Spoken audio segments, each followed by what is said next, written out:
மழைக்காலத்துல அதிகமா பாதிப்படையறது போக்குவரத்தும் தான். அதுலயும் இந்த விமான போக்குவரத்து ரொம்ப அதிகமாவே பாதிப்படையுது. அந்த வகையில இண்டிகோ விமானம் வந்துட்டு முற்றிலும் வந்து ரத்து செய்யப்படுது அப்படிங்கிற மாதிரியும், விமான போக்குவரத்து இருக்காதுங்கிற மாதிரியான செய்திகள் வெளியாகிக்கிட்டு இருக்கு.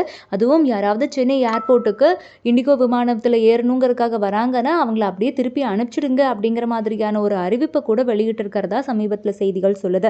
என்ன காரணத்தினால அப்படின்னா, விமானத்துறையில ஏற்படக்கூடிய விபத்துகள குறைக்கணும் அப்படின்னும், விமான ஊழியர்களுடைய பணி நேரம், அவங்களுக்கான ஓய்வு நேரம், அவங்களுக்கான ஒரு டீ பிரேக் இருக்கணும். அதேபோல நிச்சயமா அவங்களுக்குன்னு ஒரு பிரேக் வேணும் இல்லையா? அத வரையறை செய்யணும் அப்படிங்கிறதுக்காக தான் இந்த விஷயம் ஏற்பாடு செய்யப்பட்டிருக்கிறதா சொல்லப்படுது.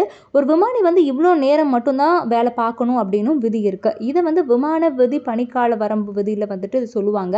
இந்த விதிய சமீபத்தில சிவில் விமான போக்குவரத்து துறை வந்து மாற்றி அமைச்சிருக்காங்க. விமான பணிக்கால வரம்புகள் விதி எப்படி மாற்றி அமைக்கப்பட்டிருக்கு அப்படின்னா, நம்மூர் பேருந்துகள கட்டுப்படுத்தக்கூடிய போக்குவரத்து துறை மாதிரி தான் பயணிகளுடைய விமான சேவைகளை இந்த சிவில் விமான போக்குவரத்து துறை கட்டுப்படுத்திட்டு வந்துட்டு இருக்காங்க.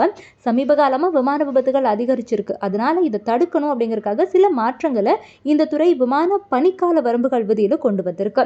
அந்த வகையில இன்னைக்கு வந்துட்டு ஏகப்பட்ட விமானங்கள் வந்து ரத்து செய்யப்படுறதா சொல்லப்பட்டுருச்சு. அதுலயும் குறிப்பா நாடு முழுவதும் இன்னைக்கு ஒரே நாள்ல மட்டும் சுமார் 550 இண்டிகோ விமானங்கள் ரத்து செய்யப்பட்டிருக்காம். இதனால பயணிகள் கடுமையான அவதிக்கு உள்ளாகி இருக்காங்கன்னே சொல்ல முடியும். சென்னையில மட்டும் 28 புறப்பாடு, 6 வருகைன்னு மொத்தம் 34 விமானங்கள் ரத்து செய்யப்பட்டிருக்கு. கடந்த 3 நாளாவே இண்டிகோ விமான சேவைகள்ல ஏற்பட்ட தொடர்ச்சியான செயல்பாட்டு தடங்கல்கள் காரணமா இன்னைக்கு 550க்கும் மேற்பட்ட உள்நாட்டு மற்றும் சர்வதேச விமானங்கள் ரத்து செய்யப்பட்டிருக்கு. மும்பை விமான நிலையத்துல 118, பெங்களூர்ல 100, ஹைதராபாத்ல 75, கொல்கத்தால 35, கோவால 11 விமானங்கள்னு இன்னைக்கு ரத்து செய்யப்பட்டிருக்கு.